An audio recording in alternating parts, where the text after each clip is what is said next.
Today we're here to announce something very exciting. We are going to debut in prime time in the US with a new series called One on TNT, Prime Time in the US, followed by, right after AEW on Wednesdays. We kick it off with every week in April on Wednesday, 9 p.m. prelims on Bleacher Report and BR Live. And then the main card goes to TNT primetime to all American fans. And we're really excited because this is the first time that American fans get to really witness a very unique brand of martial arts. We have over 150 world champions across various martial arts, showcasing a variety of styles, an exciting format, very much Asian production value, something that American fans have not seen in a long time. So we're very excited with our values, heroes, and stories approach. April 7th, we kick it off with the main event. One flyweight champion of the world, Adriano Moraes, 18-3, versus Demetrius Johnson, arguably the greatest of all time, pound for pound, 30 wins and 3 losses. He won the One Flyweight World Grand Prix last year. He definitely had the toughest fights of his entire career in one championship. Many fights took him to the limit. And now he's at the top of the heat as a #1 contender to compete against Adriano for all the marbles. We also have Eddie Alvarez. I'm so excited for Eddie's return. You know, this COVID thing has really threw us a little bit for a little bit of a wild turn. But we're back in action full blast in 2021. And I hope we're going to see, Eddie fight 3-4 times this year as he goes for a title run. Eddie's going to try to become the very first person to have 3 world title belts from all the 3 major global organizations, the other 2 plus 1 championship. He first has to break into the top 5 rankings as done by the media out here in Asia to compete against Yuri Lapikis, who is the #2 ranked lightweight in one championship. It's going to be an explosive matchup between 2 KO artists, very explosive fighters with phenomenal ground game. So I think it's going to be a real treat for fans. That's going to, and I'll be announcing also the other fights on April 7th, for April 7th rather. But on One on TNT 2, the following week will be Christian Lee, lightweight world champion, will defend his title against Timofey Nastyukhin, the #3 ranked lightweight. Timofey is the person, as you might recall, who competed against Eddie and gave Eddie a first-round KO loss, of which, of course, Eddie rebounded very quickly with a win over Edward Falayan. But that's going to be another explosive fight. Again, we'll announce more fights on that card. And the week after that is going to be Aung Sang versus Vitaly Bigdash 3, a trilogy fight between 2 former middleweight world champions at one championship, KO artists again, and it's going to be a slugfest. And for One on TNT 4, I'll be making announcements shortly in the coming weeks. Of course, obviously announcing the full cards as well. Again, super excited for our primetime debut in America. This is a long time coming. When Turner and One Championship first announced our partnership, this was always the plan, to start broadcasting on TNT and in prime time. And it took a while to get momentum, and then obviously COVID hit, and it really did take us for a left turn last year. But as I said, we're back in full force, and we expect to put on some incredible fights for the American fans and really introduce our brand of martial arts. With that, I'd like to open it up to questions, whether it's to the athletes or to myself. Again, I'm just going to repeat the basic facts. I'm announcing US Primetime, One on TNT. We'll kick it off in the month of April every Wednesday after AEW, the hit wrestling show on TNT. And it kicks off with 9 p.m. prelims on Bleacher and BR Live. And then it goes into main card TNT primetime. Chatri, my first question, just was there anything in particular that inspired just this bigger push to create the series more on TNT for the American audience? Obviously, we know that COVID slowed down one holding an event in the United States. Yeah. So was there anything about that that led to one wanting to still kind of make their mark and push more to the American market? No, when Turner One Championship struck this partnership, the plan was always to expand our partnership and eventually fully utilize, or rather take advantage of the opportunity of TNT's wide reach. I think 90 million homes across America. And, they've done a great job with AEW, and they really want to pair up AEW with One Championship. And I think it's going to be great for combat sports fans and wrestling fans alike. It's something new and fresh and never seen before in the States. Of course, we do have the familiar legendary names like a DJ or an Eddie Alvarez. But what you're going to see is, as I said, One Championship has 550 athletes, but 150 of the athletes are world champions across various martial arts. And you will see a whole plethora of different martial arts competitions, whether it's mixed martial arts, Muay Thai, kickboxing, submission grappling, and the list goes on. But also you get to see the excitement of the single discipline world champions who then compete in mixed martial arts. So there's a whole bunch of new exciting stuff that American fans have never seen. And of course, whether you talk to Renzo Gracie or Eddie Bravo or Joe Rogan, anyone who's seen a One Championship event, they'll tell you that, our production values are off the charts and something American fans have never seen before. So we're really excited to bring our brand of martial arts to the States. Again, this is a long time coming. I think the one on TNT series, was supposed to happen a lot earlier. When we first announced the partnership, we did say that the plan was for One Championship to be on TNT in prime time, but it just took a while to get things started because of COVID and whatnot.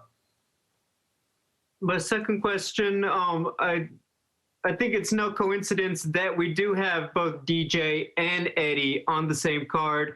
We do know that with so many athletes, obviously more exposure, they will get more familiar to the fan base in the United States.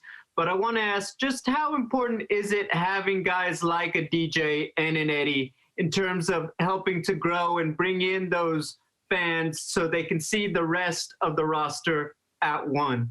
No, I mean, definitely. Here's the thing. I genuinely believe we have the world's greatest roster of martial arts world champions, bar none, full stop. Single discipline or mixed martial arts. We would put our world champions against any of the other two global organizations' world champions, in a heartbeat. But we're out here in Asia, and people just don't know that our roster is full of monster and killers. And it's I don't think it's a coincidence that many of the former UFC athletes, when they've come over here, they've all lost. I think only DJ has managed to go, arrive and come into One Championship unscathed and eke out victories. But he's had some of the toughest fights of his career in One Championship. And again, whether it's Eddie or whether it's Yushin Okami, Akiyama, there's a bunch of former UFC fighters who come into One Championship and lost. As Eddie will tell you, the lightweight division in One Championship is insanely deep. And just because American fans haven't heard the names does not mean these guys haven't been doing martial arts their entire lives and been competing in One Championship, the world's largest stage of martial arts.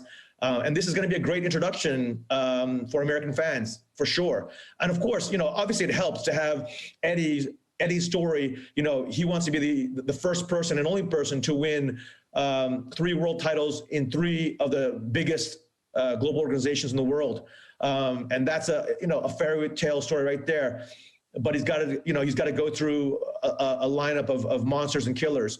And for Adriano, he's 18-3, just an incredible athlete. What makes him legitimately, I believe, DJ's biggest threat and toughest opponent ever in DJ's career is because Adriano is huge for his size, very tall, very long, and very lanky. He's a very unorthodox striker and a jiu-jitsu black belt. and he has no weaknesses, you know. And so DJ has his hands full, as he has had already since he's come in. But again, I'm really excited to showcase, you know, our unique brand of martial arts to American fans for the first time in prime time on a regular basis. And one on TNT, this April version, a series of events rather, is just the beginning. I'm wondering, Chatri, Wednesday nights, you've got All Elite Wrestling as the lead-in. They've been doing very good numbers. It's a very exciting new group. And then you have Combat Sports with One following. I'm wondering just, what are your thoughts of being Wednesday night, having All Elite Wrestling and then One, and trying to get their fan base into it? It's a combat sports type of night, and the importance of having it with All Elite Wrestling on TNT. Right. Well, so I think it's Turner's genius, genuinely. The leadership team at Turner obviously launched AEW to much success, and you know, their idea is to combine AEW and One to create a phenomenal Wednesday night on free TV, terrestrial TV, for all Americans to watch and enjoy. So I think it's a stroke of brilliance by the senior management team at Turner. And, you know, we're going to go all in and do our part on TNT, on Bleacher, and on BR Live, and just as they are as well. So again, this is a long time coming. Like I said, when we first announced the partnership, this was always the intent, you know, to expand and get on TNT. And you know, unfortunately, we just a series of things just happened, and just really, again, COVID really set us back in a big way in terms of delay. But again, we're here today, and I'm super excited. I'm also curious, Chatri, have you met Tony Khan of All Elite Wrestling and talked to him? Can we see any crossover per se, with whether it be just promoting each other, or even there's a Jake Hager who fights for Bellator. He also wrestles for All Elite Wrestling. Might we see even MMA fighters or pro wrestlers? I know they're two different entities per se, but still, any dealings with one another and doing some crossover there? Definitely. You know, I have not spoken to Tony yet, but, you know, I know that our teams are talking, and I know athletes have already been, you know, like I know Vitor Belfort, for example, has already gone to AEW, et cetera, and whatnot. And so I think you're going to see a lot of crossover stuff and a lot of co-marketing and a lot of, you know, we bring a very unique fan base, and I think we bring something very fresh, exciting, and brand new, literally completely brand new from anything. I mean, I'll give you an example, right? On April 7th, you're going to see, you know, a Muay Thai world champion compete in Muay Thai with 4-ounce gloves. Legitimately one of the hottest strikers on the planet, full stop. No one's ever heard of him in America, but when they see him, they will know. Rotang is literally one of the hottest strikers in the world, a wrecking ball machine. And then follow up, we're gonna have Eddie versus Yuri, you know, mixed martial arts, you know? So, you know, one thing about One Champions is we really mix it up. It's not just our world-class production value, this whole, you know, Asian, you know, electrifying, you know, high-octane production that we're known for out here, but it's genuinely a whole plethora of different martial arts where you have legitimately the world's greatest martial arts competing. And so again, American fans have never seen anything like this. It's our unique brand, but yet at the same time, we do have familiar names, legendary names like an Eddie Alvarez or a DJ or a Sage Northcutt or a Vitor Belfort, et cetera. So, you know, you're going to see a lot of new faces, you know, and martial arts at the very highest levels of the world. So something's fresh, new, and exciting. Can we assume that if you get the response from the stateside audience that you're anticipating and you introduce yourself to a new audience, some of the crossover fans from AEW and the like, is this kind of a springboard into getting live events in the USA? I know I've been harassing you about this for every call for the last couple of years, but I know that some of the longtime fans are still asking, when are we going to get one in the United States? This kind of the next step in getting here? Absolutely. You know, again, we have every intention of having our first event in the U.S. Again, COVID has thrown, you know, a curveball, you know, not just for us, but literally every sports property around the world, right? Every sports league. So right now, U.S. still, when I look at the COVID situation relative to other countries, for example, in Singapore, it's almost zero every day now, okay? In terms of new cases and existing cases at basically zero. So whereas in America, it's still, it's still rampant. But the good news is the vaccine is here, and let's hope the whole world gets vaccinated in the next 12 months and borders open up. But I can't wait to get in the States. But TNT, the leadership team at Turner has many times told us they'd love to have one championship here in the U.S. And it starts off with one on TNT. For Eddie Alvarez and Demetrius, both of them have been out for a long time. Eddie's been out for 20 months, Demetrius for 17 months. Since this plan to be on prime time for TNT was a plan for 2020 that got derailed by the pandemic, was that the reason why they have been held out so long? Was it something TNT actually preferred, asked, hey, when we start this, we want these two guys on the first show? Or was it more pandemic related and getting into Singapore? Well, no, I think it was a combination of a bunch of things. I think Eddie was supposed to fight in the final of the Grand Prix in October in Tokyo, but he got injured. And before that, I think he fought in August or something like that. And we want to keep Eddie definitely active. And then February was I think February or March of 2020, DJ was supposed to compete against Adriano. And crazy thing is Adriano was getting his US green card situation sorted out, so he couldn't leave the country. And then COVID hit. And then it just, and then we had this whole backlog of fight commitments we had. And so we want to clear up through backlog. But yes, I mean, obviously we were talking to Turner the whole time, and definitely they wanted to see Eddie Alvarez and DJ. And so again, it's just one of these things that through no one's fault. It was just one thing after another, whether it's execution, whether it's just, our discussions with Turner just dragged out, and COVID hit, and so everyone's working from home, and just a bunch of things. Yeah. And again, I think, Eddie was supposed to compete in the finals of the Grand Prix, but he was injured. So just a bunch of things like that. And that's why we're here. But again, I'd love to see DJ and Eddie fight as many times as possible. If they're healthy, I'd love to see them fight 4 times, this year, or as many times as they want. Because, yeah, I'm a huge fan of both of their work, and it just sucks for all of us, right? I mean, it is what it is. But again, we're back in full force. We've been back in full force since. We came back with live events. First, it was June in China, and then it was Thailand for August, September, and then October, Singapore, November, Singapore, December, Singapore, January, Singapore, and now we're off to the races. And looking further down the line in terms of booking, it's good to know Christian's going to be back soon. Good to know that Ong Lao's come back soon. In terms of Christian, what's the future in terms of after this, or even for Nasyukin if he wins? Is Shin Yaoki back in the picture after his win over Nakashima, or is the Eddie Alvarez, Lapicas fight a title limiter? And also, could any update on Brandon Vever? Is him and Arjun Buller likely to get booked maybe week 4, 5, or 6? Yes, I mean, all those are possibilities, and definitely. I think we're really excited to see the storyline between Yuri and Eddie Alvarez. Obviously, it's not both Yuri and Eddie are obviously KO artists, phenomenal strikers, and phenomenal ground game. It's going to be an absolute war. I think the fans are going to be super happy with that fight. But obviously, the winner and how they win will dictate whether they get an immediate title shot or whether it's one more up, right? I mean, because Yuri's ranked number 2 right now, and of course there's a trilogy fight for Eddie Alvarez down the road with Shinya. But I think again, I'd love to see Eddie super active this year. Barring any injuries, I'd love to see all of our top athletes again. I think this one on TNT platform really is going to showcase our American athletes, or give them a chance to really shine. Thank you. Yep.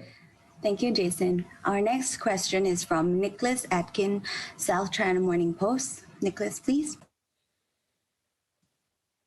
Hi, Chatri. Can you hear me? Yes. Hey, how are you, man? I'm good. How you doing? Good.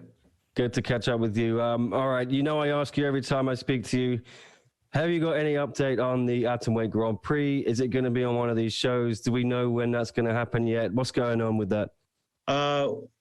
We have signed 7 of the 8. We are in the process of signing number 8, and that's literally the holdup. We were supposed to announce it back in end of December. It kind of dragged out, and I believe we'll announce it in the next 1 to 2 weeks. We just need to sign this one real badass girl, and then we're going to announce the Atomway Grand Prix. So yes, it's happening, Nick. 100% it's happening this year, okay? And we will announce. That's good to hear. Just one more from me. What's going on with Ong La? I spoke to him a week ago, and he said he wants to he wants to win that middleweight title back. He said he's got a date for around April. You know if he's going to get a straight rematch with Renier de Ridder, or is he going to have to go through a challenger first? No. So as I said, on TNT 3, which is the third week of April, Ong La will be competing against Vitaly Bigtash, the trilogy. Oh, gotcha. Okay. Former world champions, and the winner will then take on de Ridder. Do we have anything for Martin Nguyen as well? His fight is in progress right now. I think they're just juggling which opponent it is. Yeah. Okay. Thanks very much for the updates, Chatri. Yep. Wednesday night at 9 p.m. This is going to be 9 p.m. on all coasts. So the East Coast will see it first, and then Central and West Coast, or is it going to be like 9 p.m. East Coast, 6 p.m. Pacific? Yeah, it's not 9 p.m. East Coast and 10 p.m. East Coast. So yeah, gotcha. Okay, and this will be a 2-hour long broadcast. Is that right? Right. Okay, and so I believe the 2 hours will be kind of like edited or culled from the live event, which is obviously longer than 2 hours. Is that right? So we're getting kind of like the best of, or is there going to be? Oh yeah, no. So sorry, it's going to be live. It's going to be live. I thought you just meant the TNT portion. Yeah, it's going to be live. Excellent. So then we'll see the entire event. Right. So on April 7th, we'll be all live. And of course, right now we have the pandemic going on. So again, right now, April 7th is going to be 100% live for both Bleacher, BR Live, and TNT. Let's see how the rest of the events go.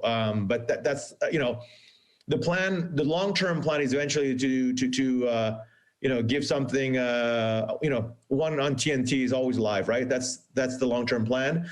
But we have to adapt in COVID. Let's see how it all shakes out. But right now, April 7th is 100% live. Excellent. Last question for me. I know that you mentioned you would love to have the first event here in the United States. I know so many people are looking forward to that, and I know obviously you don't have a date for that. Is there a city or a state or a venue that you're targeting for that first event? No, but Eddie keeps on talking to me about Philly, so who knows, Right. I can answer that. Let me butt in. That'll be Philadelphia. That'll be Wells Fargo in Philadelphia. Sorry, yeah. I'll go. I'm pretty sure Eddie can sell that place out. So let's see if the fairy tale happens, then yeah, I mean, it'd be a great story, right? But and again, COVID, right? It's such a wild factor. I mean, we have these new variants, right, coming out of South Africa, UK, and stuff. So. It's still touch and go. The rest of the world is still touch and go. But again, the good news is we're back up running, and we feel good about the cadence. And the Singapore government has been phenomenal. We've actually led all of Asia in terms of coming back with international global scale events. Back when we start off in October in Singapore, and so now we're full swing. And that's excellent, right? It's every country, especially in Asia, every country, the borders are shut still. And that's always made it difficult. But again, the Singapore government and One Champion have been working very closely together. So we've been getting special access for all of our athletes. And once we got the cadence underway, then of course, ideally we would have put a DJ or Eddie earlier in the year, probably January, like right now. But the way everything shook out with our discussions with Turner and TNT, et cetera, they really want April 7th. So actually, they were scheduled for February, I believe, right? Eddie's first, Eddie and DJ were scheduled for, I think, late February. But then at Turner's request, so it was going to be at TNT as well, but at Turner's request, they wanted more time to really market and get their ducks in a row with AEW, et cetera. So they pushed it out to April 7th. Absolutely. Well, I'm excited to see it. Thank you so much.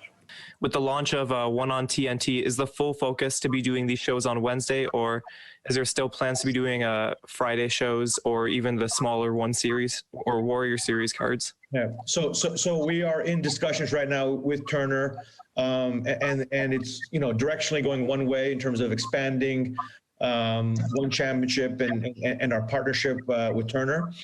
And so I don't want to reveal everything right now, but I'll just say that there are a lot of discussions going on, and the first thing is one on TNT on Wednesday nights.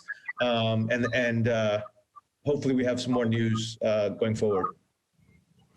And I know you've been working with the Singapore government to get these shows done. How is that process going? And currently, is the plan to continue doing the events in Singapore? Yeah. I mean, again, like out here in Asia, all the borders are closed. So Japan, Thailand, China, everything's closed. Even Singapore is closed. But because the Singapore government and One Championship have been very closely working together, and again, big kudos and a shout out of gratitude to the Singapore government. They've literally given us special green lane visas for all of our athletes to come in and compete and put on a show. And so the one on TNT series will happen in Singapore right now, from what we can see.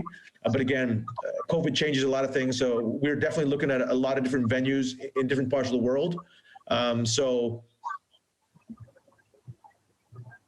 But for now, yeah, we can see a lot of events happening in Singapore. Thank you. Thank you so much. Our next question is from Leon Jennings, Asian Persuasion MMA. Leon, please.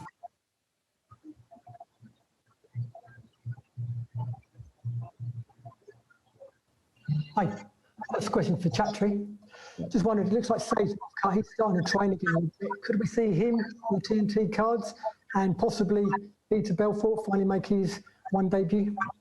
Yeah, like I said, I have a lot more announcements to make on, and obviously we do want to bring out, all the most popular U.S. athletes for the U.S. fans to recognize, so they also can see the other athletes of One Champion. So, yeah, I mean, just have to be patient and wait till bout agreements are signed and we're ready to announce. Yeah, you mentioned at the top of this call that you're excited to give Rod Tang the opportunity to, sort of introduce himself to North American fans on this big debut card on TNT.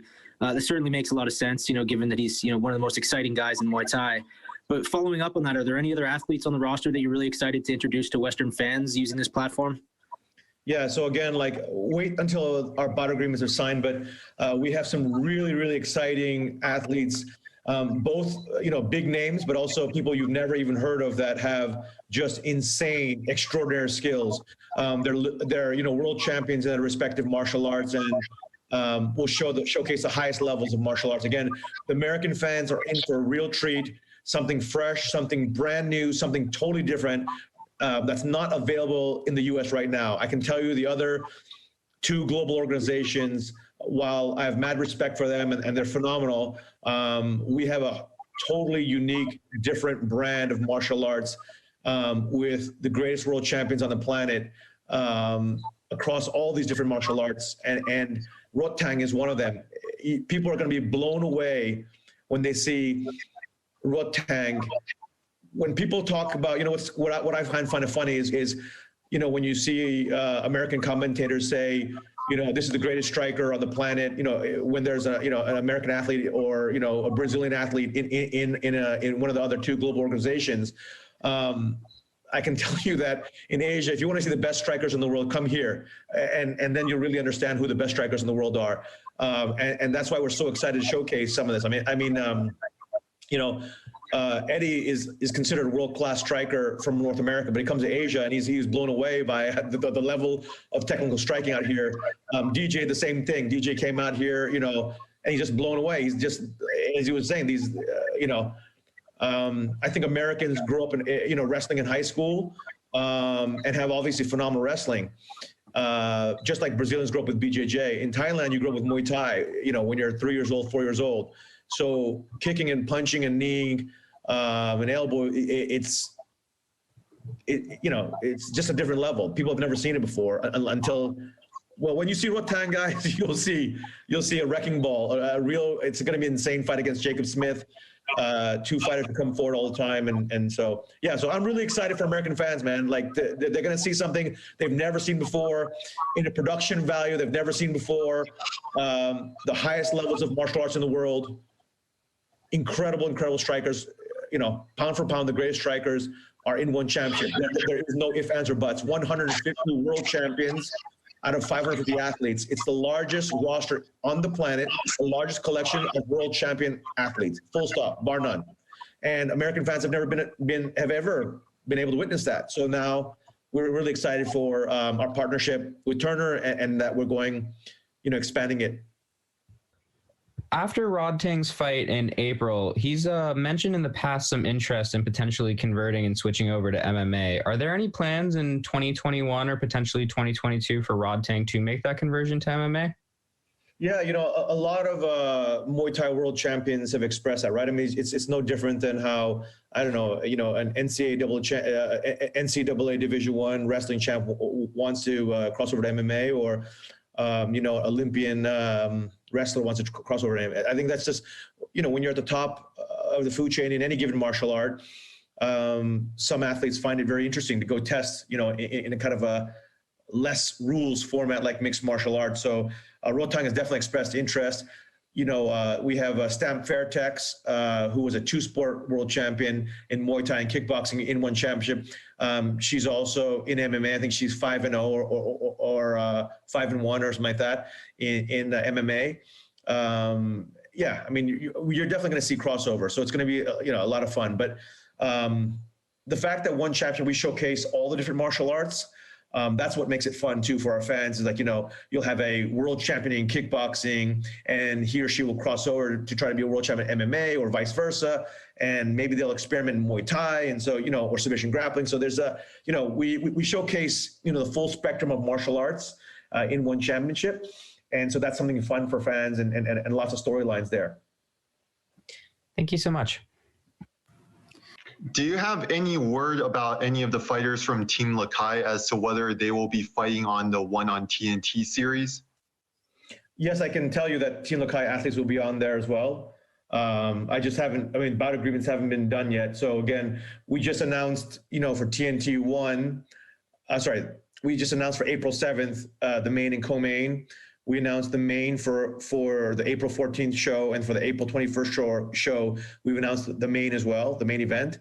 We have not announced the fourth week's main event as well as the rest of the cards for the rest of the events. So, it will come out in the next week, 2 weeks, 3 weeks. You're going to hear more and more bout announcements for the one on TNT. And also another question, do you really see yourself as being like, say, a household name for like not just Asia, but also in North America and like other parts of the world in the future? Like now that you have like one on TNT? Yeah, I mean, I think to hardcore fans, One Champs is very, very well known, right? But we definitely want to become a household brand in America as well. We're a household brand in many countries out here in Asia. We're in 154 countries today. We continue to grow, expand our footprint. Our popularity continues to skyrocket in all of our core markets. But the reality is we're just scratching the surface, genuinely. The way I see the industry, there are two giants, one out from the West and one out from the East, and it's effectively a global duopoly, but yet the market opportunity across the world is massive, massive, massive. Until you have 1 billion concurrent viewers, and I'm not joking, 1 billion concurrent viewers watching a show, we haven't scratched the surface yet. And what do I mean by that, okay? If you look at the Super Bowl, obviously American football is the most popular sport in America. On Super Bowl Sunday, you see 100 million Americans out of the 25 million Americans, East Coast, West Coast, 3-hour time zone, watch Super Bowl. 100 million, 1 out of 3 Americans. If you take that same 3-hour time zone and you apply it to Asia, Asia has 4 billion people. There's 1 billion people in the same time zone. 1 billion. So the theoretical max, you could easily have literally, if you apply that ratio, 4 billion people out here. Nothing's going to stop us from having 500 million concurrent viewers or whatever. I mean, I'm not saying it's going to be one championship, but sports in general in Asia is wide open, and it's very possible that numbers just completely dwarf what America has, just because of population base. So when I look at the landscape, I just feel like One Champion has unlimited growth. There's truly only one other global competitor. So it's a global duopoly, the way I look at it.